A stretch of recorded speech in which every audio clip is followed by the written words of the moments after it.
In this video, we're going to be talking about end products and a little bit about informed action that students can do. The basics are this. Students need to be able to produce something at the end of, basically any lesson or any unit, especially that they're working on. And the more that these things associate with something of value, something that the students actually care about, something that the students can master like a skill, the more likely our students are going to be motivated to do the work that we would like them to do. All right, so we are here now in the C3 framework. We're on dimension 4, and we're going to be looking at communicating conclusions and taking informed action. So if we scroll down right away, we see we got quite a bit of reading we could be doing. I'm going to mostly focus on this top paragraph, but if you're ever interested in reading the C3 framework, I can't recommend it enough. It's a very powerful document. So as we see here, it talks about providing guidance to states on framing social studies standards that ask students to develop questions, apply disciplinary knowledge and concepts, gather and evaluate sources, and then develop claims and use evidence to support those claims. We really want those students to be able to communicate all of that information, though, and that's what we mean by taking informed action.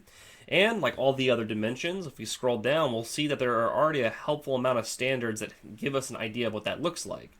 So since we're focusing on, the elementary grades, we can look at by the end of grade 2 and by the end of grade 5, and we're looking at what it means to communicate conclusions. So at the second grade level, we'd want students to be able to construct an argument with reasons. So I wanted to pause a review of the dimension we're working with within the C3 framework to reiterate that standard.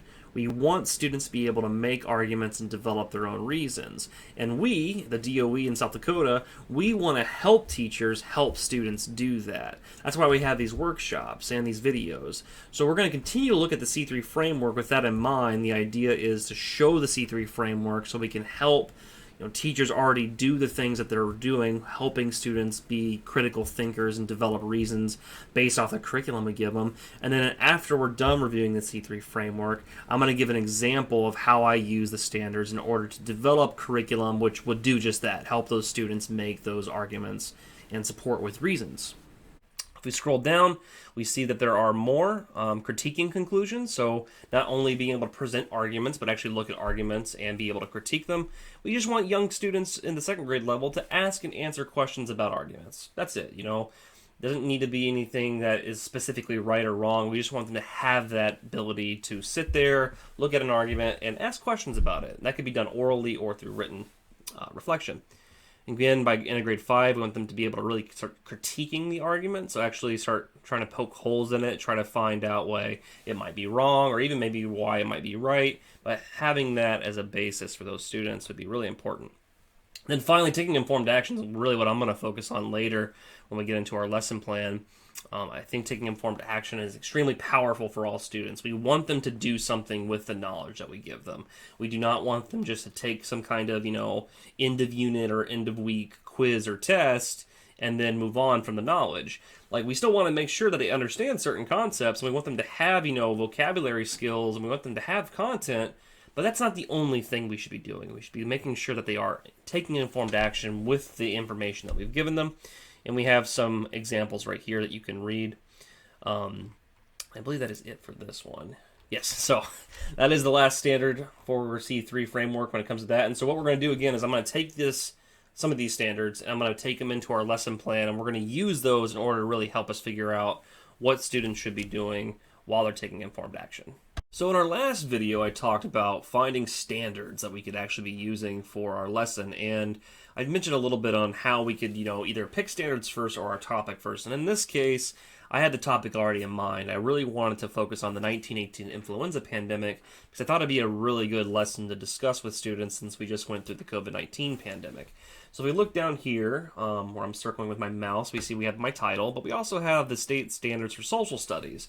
I picked these standards just based off the fact that I thought they would relate really well to what I would like to do with students. I want them to use primary and secondary sources to examine the 1918 influenza pandemic. And I also want them to be thinking about how this current pandemic will be studied in the future and how they right now could be primary sources. So I kind of have a project idea in my head already where I want students to be kind of summarizing their own experiences with COVID-19 and then letting them, create a portfolio or something where they could have that carry over into future classrooms. So the teacher could potentially use that in their future classes to, study the 2020 pandemic. We also have the geography standard right here, which you can see by the G. Identify reasons why people move and how it affects their communities. I really wanted to think about, the quarantine that we all experience. And I think students will have a lot to kind of share about their own personal experiences about, did they move into a certain new community? Did they have any family that moved? I think everyone at least knows some story of someone who did, and so I think that'll be a really easy way for students to share. So we're going to explore that idea of migration, moving into new communities. Now, the topic standards I used for C3 framework, or from the C3 framework, also focus on geography and history. First of all, we have this geography standard, analyze the effects of catastrophic environmental and technological events. And I thought that, environmental catastrophe was COVID-19. And so again, focusing on that human migration, like how COVID-19 really affected that. And then finally, compare life in specific historical time periods to life today. Like I said, I really liked the idea of students comparing the 1918 influenza pandemic with the 2020 pandemic that we just experienced. And then finally, we have our OSEU right here, history told from the Ocheti-Saskatchewan perspective through oral tradition and written accounts. And to me, it really focused on that idea of, that oral tradition being extremely powerful. And we're going to ask students to share their own stories about their own communities, their own culture, their own experiences. And then we're going to combine all that with, sources that we find that we're going to have students read and look at. But we really want to make sure that that oral tradition is being followed. So these are the standards that I chose. I told you guys in the last video, I hope you choose yours too. So at some point, if you feel like you don't have those standards, make sure you do. And again, you want to find ones from the state standards, the C3 framework, and if you want to use any additional standards, the Ocheti-Saskatchewan is a great place to look to. However, you could even look at other disciplines like English language arts would be a great place to turn to.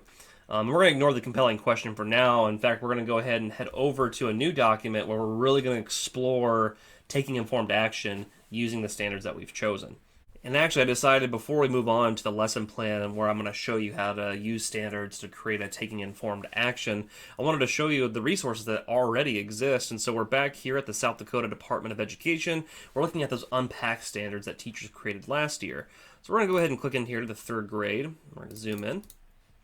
And we see that if we scroll down past all this other really good information, we have here the C3 framework, relevant skills and applications. So teachers have already connected C3 standards to this specific standard. So if you're ever stuck, it's a great resource to go to and see what other teachers think about. But note too that it's not limited to these standards. You can go back through the C3 framework and pick other ones if you'd like to. And if we keep scrolling down, we'll see that there's also a possible civic engagement activity. So again, teachers have already created an example for you, and it's not something that's written in stone. You can take it and expand upon it. In fact, that's what I would suggest doing, because you know your classroom the best. You most likely will know, what ways you could improve upon the activity that's already been written. It's just a starting point. If we go back, we can look at our geography standard and do the same thing. Again, scrolling down, we see that right here we have those C3 connections, that taking informed action has been written out. And if we scroll down, we see the possible civic engagement activity. So definitely use the resources that have already been created and be thinking about how C3 and the South Dakota standards are already working with each other to create really good learning for our students. All right, so now we are on our document that we're going to use in order to organize this taking informed action. So we see we have our state standards right here, C3 framework and additional standards. And in the earlier clip, I didn't explain that I also was going to include the taking informed action C3 standards. So I have my content one right here, the geography and history, but I also have our taking informed action standards right here. Then you can see our South Dakota standards, or our Ocheti-Saskatchewan standards right here. And we're going to use all three of these, sections in order to improve this. Now, this came from another lesson plan that I made, and I had it intended for secondary education. And I'm doing this where I want to show you, what you could potentially do when you come across a lesson plan that necessarily isn't meant for your grade level. I think, especially for elementary school, that's a common problem where a lot of the really good inquiry lesson plans, a lot of the really cool projects are designed for older students. And then, as elementary school teachers, we feel like we're not able to actually do them because our students aren't at that level, and to think about how to change them can be a really stressful or feel like maybe overwhelming task. So I wanted to show you what it might look like, and also, honestly, to feel okay with just deleting something and then creating something fresh and new for your students that'll be appropriate for their cognitive level. Okay, so now you see there's some changes. I've bolded these standards now. That's how I like to start. I like to bold the information or highlight or underline if you're using paper to really help me figure out what I'm looking for when it comes to taking informed action. Like, what do I actually want the students to do? And I'm not going to cover every single one because I want to respect your time, but I'll cover a couple. And remember, you're always welcome to email me or Melinda Johnson if you have questions. So what we can see here from this first content standard, I bolded compare information, primary and secondary. And that just reminds me that that's what we need students to be doing. I want them to be comparing some kind of primary and secondary sources. And if we scroll down to our other compare verb, we see that that could also be primary and secondary sources from the past and also the present. So that is one way that we could do our taking informed action, where students are doing some kind of comparison and then doing something with it. So I use that exact same process with the other content standards. So we have a history standard here that we just covered, but also the geography standards here and this last history standard. So this represents our content disciplinary standards from both the C3 framework and our state standards. And it gives us an idea of what we need to be doing. Now, these two standards focus on the taking informed action. So we can see that I've bolded these two. We want our students to be constructing some type of explanation using relevant information and data. That's going to be helpful when we plan our daily lessons, or like when I do those multiple parts in our future videos. That tells us that students are going to need to be building up some type of relevant information and data that we will need to be providing, especially since they're so young. And then also down here, we want to be tying disciplinary concepts, and we want students to explain the challenges people faced, as well as the opportunities they created. So again, this gives us all a very complete idea of what we might want to be doing. And I always recommend tossing in an additional standard in there. Sometimes it's an Ochedi-Sakowin standard if you're in South Dakota. It could also be like a language arts standard or another discipline, especially if you're teaching elementary school, because you have the opportunity to connect all the disciplines that you're doing throughout the day into these really awesome units that students can actually be producing something pretty significant. The Ochedi-Sakowin standard I chose is the one that focuses on oral tradition, especially because I really like the idea of students doing some type of work where they get to be the primary source, so they get to describe their experiences of what's going on today. And if we look back at our history standard, we see that that's connecting already, because we want students to be comparing life from the past to today. So we're already doing that. So again, we're going to take all of this information and we're going to look at this now, because this was the original, summative little assessment that we had, and we're going to make it better. All right, so we're looking at our assessment now, and after looking at it for a while, I've kind of come to the conclusion that I don't think it really works with what we have, chosen as our standards. And this is a very typical thing that happens, where we might be using a lesson that we downloaded online, or something that a past teacher did, or maybe something that we created earlier in the year or years earlier, and we now realize that we want to improve it. So, looking at this one, it definitely focuses on the 1918 flu pandemic, but it's mostly focusing on the naming of it. I think it's a different type of historical concept we're working with, and I'm really excited about the standards that we chose, and this idea of focusing on like how it affects communities, and I just don't really see this one being very flexible. Also, I think it's a little too tough for elementary school students, and so, I could redesign it, but I think I would rather just do this. We're going to go ahead and delete it. And that, again, it's a typical thing that happens, and it's okay. I'm making videos for secondary education, and it's the exact opposite. I was able to recraft something that would work with the standards. But for this one, I'm going to go ahead and scroll down and show you what I came up with. I came up with our taking informed action down here, which you have access to this document, so you can look at it for yourself.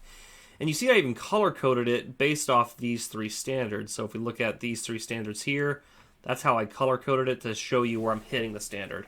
So I really like the idea of doing some kind of portfolio. I think it'd be fun if students really thought about creating a portfolio that represents their perspective of not only the 1918 influenza pandemic, but also the 2020 COVID-19 pandemic. I think that also touches on these standards up here, comparing time periods to life today. And so we're going to let students create some kind of, portfolio that could be used in future lessons. So I wrote that down here in purple too, that's the entire intention. That's the civic part of it, that we as citizens of this community are going to help future citizens, future kids, future people who are trying to understand this time period, how we felt. And I think that in itself is extremely powerful and something that the students could really get into, this idea of, we're going to create something that our teacher or our school or maybe our library, our local museum, our local archive is going to keep on using this. And you as a teacher are going to want to make sure you back that up. If you could bring in a librarian, or you could bring in somebody from the museum, or maybe even like the principal or parents to show students yeah, we're interested in this, we're going to be using this for the future. I think that's going to really excite students, especially, again, connecting to our Oceti-Sakowin standard, that oral tradition. We're showing students how important and powerful it is for their own voices to be heard, because we do have a unique voice here in South Dakota. So we see how these standards are connecting. I even wrote down here another addition to it. D2 history, let me remind myself. Oh yeah, it's comparing life to time periods and to the past. And so we see how I, suggested organizing the portfolio, have one section about global events, one about local events. So for example, global events, you could talk about how the pandemic is still raging in India. You could maybe find an article that'll help students understand that. And we'll cover that in a later video, how to find those pieces of information. And then local events, students should be able to see their own community or the state of South Dakota represented in these perspectives. So again, we see here how we can take all the things that we just did, bolding these words, and then also trying to help us kind of figure out what kind of taking informed action that we'd want to do. Now finally, I want to show you something I was struggling with, this idea of a summative task, because often when I make these unit plans, I think about the informed action I want students to take, but I also want to think about the summative task, like what am I actually grading with this? And I think with the portfolio, it's a big thing for us to kind of think about, what are students actually producing that we could grade or assess or let them know that they are mastering these objectives. We also have to remember that we only really touched on these three objectives, including our Oceti-Sakowin standards, so we can cross those out.